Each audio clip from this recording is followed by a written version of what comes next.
स्वागत आहे तुमचं आर्यमजीज किचनमध्ये। सर्वात आधी सर्वांना नवीन वर्षाच्या खूप शुभेच्छा। सर्वांना हे वर्ष आरोग्यवर्धक जावो, आरोग्यदायी जावो।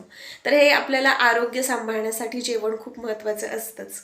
तर आज मी तुमच्यासोबत शेअर केलेली आहे आपल्या आरोग्यासाठी आपण कशा पद्धतीने कांदा लसूण विरहित जेवण करू शकतो, कशा पद्धतीने आपण हेल्दी आहार घेऊ शकतो, अतिशय कमी मसाल्यामध्ये आणि कमी साहित्यामध्ये कमी तेलामध्ये तयार केलेली एक पौष्टिक थाळी। तर व्हिडिओ शेवटपर्यंत नक्की पहा। व्हिडिओ आवडला तर व्हिडिओला नक्की लाईक करा, माझ्या चॅनलला सबस्क्राईब करा आणि कमेंट करा। Thank you so much. सर्वात आधी मी येथे करून घेणार आहे बटाट्याची भाजी। त्यासाठी मी 2 मीडियम साईजचे बटाटे उभे कट करून घेतलेले आहेत। फोडणीसाठी जेवढं कमी तेल वापरता येईल तेवढं कमी तेल वापरायचं आहे आपल्याला। मी येथे अर्धी पळी तेल घेतलेलं आहे। त्याच्यामध्ये मी थोडीशी जिरे आणि कढीपत्ता घालून व्यवस्थित तडतडला की त्यामध्ये 1 मोठ्या साईजचा टोमॅटो घालून घेतलेला आहे।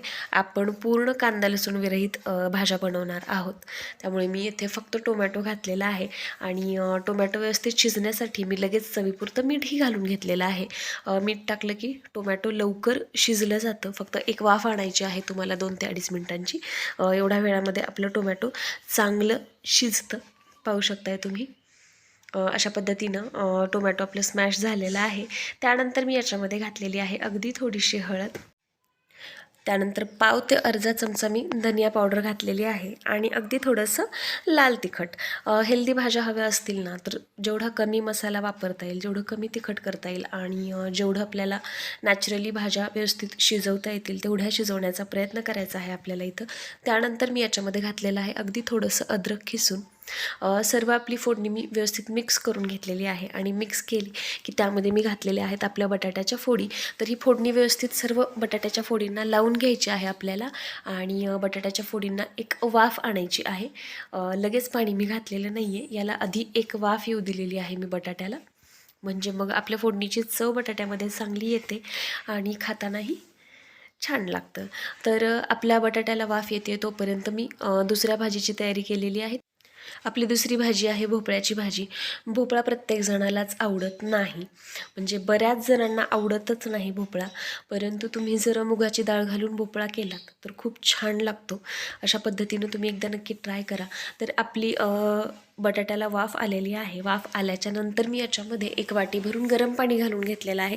तुम्हाला कशी रस्सा भाजी हवी आहे त्या प्रमाणामध्ये पाणी घाला। जास्त पातळ हवं असेल तर थोडंसं जास्त पाणी घाला, परंतु मी येथे सरबरीत बनवलेली आहे भाजी, त्यामुळे 1 वाटीभर फक्त पाणी घातलेलं आहे। आणि आता इकडे मी करून घेत आहे भोपळ्याची भाजी। तर भोपळ्याची भाजी करताना मी अर्धी पळी तेल घातलेलं आहे, त्यामध्ये अगदी थोडीशी जिरे, कढीपत्ता आणि फक्त 2 हिरव्या मिरच्या घालून घेतलेल्या आहेत। त्यानंतर अगदी थोडीशी हळद आणि ही मी मुगाची डाळ भिजू घातलेली आहे। तुमच्याकडे जर वेळ असेल भरपूर तर अगदी 1.5 ते 2 तास डाळ भिजू द्या, म्हणजे मग भोपळ्यासोबतच शिजते। जर डाळ भिजायला वेळ कमी असेल तर अशा वेळेला आधी डाळीला फोडणी देऊन त्यामध्ये थोडंसं पाणी घालून मऊ करून घ्या डाळ, म्हणजे मग ती भोपळ्यासोबत शिजते। कारण की भोपळा शिजण्यासाठी वेळ कमी लागतो, परंतु डाळ कचकच लागू नये त्यासाठी आधी डाळ तुम्ही मऊ करून घ्या, भिजवायला वेळ नसेल तर। इकडे आपला बटाटा तोपर्यंत तयार झालेला आहे। आणि तुम्हाला भाज्यामध्ये जर न्यूट्रिशन हवं असेल तर भाज्यांना जास्त शिजवू नका, अगदी 70 ते 80% भाज्यांना फक्त शिजवून घ्या। अशा पद्धतीनं आपली बटाट्याची भाजी तयार झालेली आहे। त्यानंतर इकडे आपलं डाळही मऊ झालेली आहे, तर त्यामध्ये मी पाव ते अर्धा चमचा धनिया पावडर घालून घेतलेली आहे आणि धनिया पावडर मिक्स केली की मी आपला भोपळा याच्यामध्ये मिक्स करून घेणार आहे। अशा पद्धतीनं भोपळ्याची भाजी बनवा, खूप छान लागते आणि सर्वांना आवडेलही, एकदा नक्की ट्राय करा। तर भोपळा व्यवस्थित हलवून घेतलेला आहे मी इथे।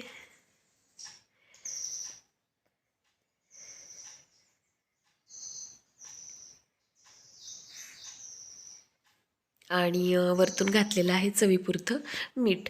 मीठ जर तुम्ही भोपळ्याच्या वरती घातलं तर भोपळा खूप चांगलं पाणी सोडतो आणि तेवढ्या पाण्यामध्येच आपली भाजी तयार होते, वरतून एक्स्ट्रा पाणी घालण्याची गरज पडत नाही।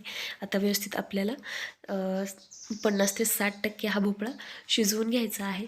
तर आपला भोपळा शिजतो आहे तोपर्यंत मी इकडे कुकर लावलेला आहे। तर कुकर लावण्यासाठी मी येथे तुरीची डाळ वापरलेली आहे। जर तुमच्याकडे 5 डाळी अवेलेबल असतील, तूर, मूग, उडीद, मसूर आणि हरभरा हरभरा, थोड्या थोड्या डाळी घालून तुम्ही त्याचंही खूप छान वरण होतं आणि खूप जास्त हेल्दी पण होतं. त्यामुळं जर तुम्हाला ते आवडत असेल तर तुम्ही तसंही करू शकता. परंतु मी येथे फक्त तुरीची डाळ घातलेली आहे आणि भात घातलेला.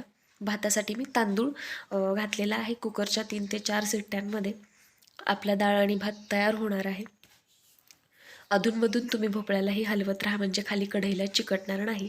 तुम्ही पाहू शकता भोपळ्याला किती छान पाणी सुटले ते, आणि याच पाण्यामध्ये आपला हा भोपळा आपल्याला 50% शिजवून घ्यायचा आहे.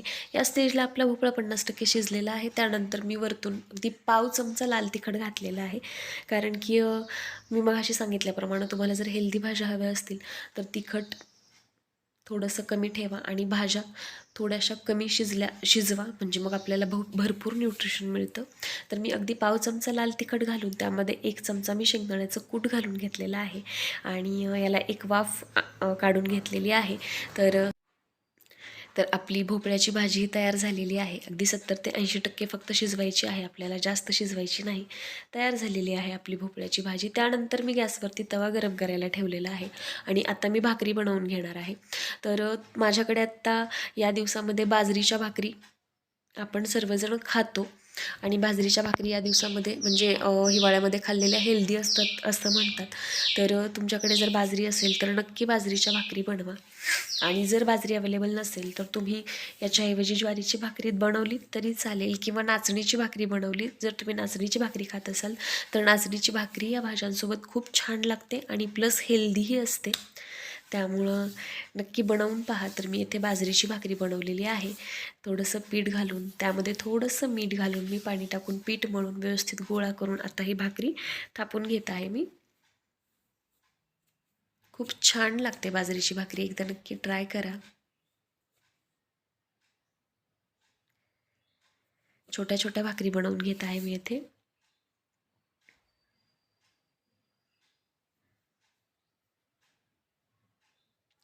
या दिवसामध्ये बाजरीच्या भाकरीच्या वरती तिळही लावले जातात, त्यामुळं मी तिळही लावून घेतलेले आहेत आपल्या या भाकरीला. ज्या त्या सीझनमध्ये जे काही अवेलेबल असेल ते नक्की खा, ते आपल्या शरीरासाठी हेल्दी आहे.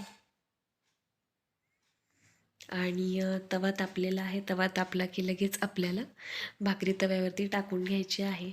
1 ते 1.5 मिनिट भाकरी व्यवस्थित शेकू द्या आणि त्याच्यानंतर थोडंसं पाणी लावून घ्या. सगळीकडे पाणी लावून घेतलं की आपल्याला भाकरी उलथून टाकायची आहे आणि भाजू द्यायची आहे. तुम्ही पाहू शकताय खूप चांगल्या पद्धतीनं माझी एक साईड भाकरीची भाजलेली आहे. आता मी दुसऱ्या साईडला भाकरी पलटी करून चांगली फुगवून घेतलेली आहे भाकरी आणि भाजून घेतलेली आहे. अशा पद्धतीनं आपल्या तळहाताच्या साईडच्या भाकरी तयार करायच्या आहेत आपल्याला. खूप छान बनलेली आहे आपली भाकरी, फुगलेली आहे आणि छान भाजलेली आहे. आणि सर्वात शेवटी आता मी तुरीची डाळ शिजवून घेतलेली त्याचं वरण करणार आहे. तुम्ही असंच खाल्लं तर अतिशय योग्य, पण जर तुम्हाला फोडणी द्यायची असेल तर अगदी थोड्याशा तेलामध्ये जिरे, कढीपत्ता, हळद टाकून तुम्ही फोडणी द्या आणि जेवढं तुम्हाला वरण पातळ हवं आहे त्याप्रमाणे पाणी घाला. आणि मी शिजताना डाळीमध्येच मी मीठ घातलेलं होतं, त्यामुळे ते मीठ नाही घातलेलं आहे. तयार झालेलं आहे आपलं वरणही. असंच अतिशय कमी वेळामध्ये आपण स्टेप बाय स्टेप व्यवस्थित स्वयंपाक केला तर अतिशय कमी वेळामध्ये आपली थाळी बनून तयार होते. आणि या दिवसामध्ये अशा पद्धतीच्या हेल्दी भाज्या नक्की खा आणि नक्की बनवूनही पहा. थाळी मी आपल्याला असेंबल करून दाखवलेली आहे.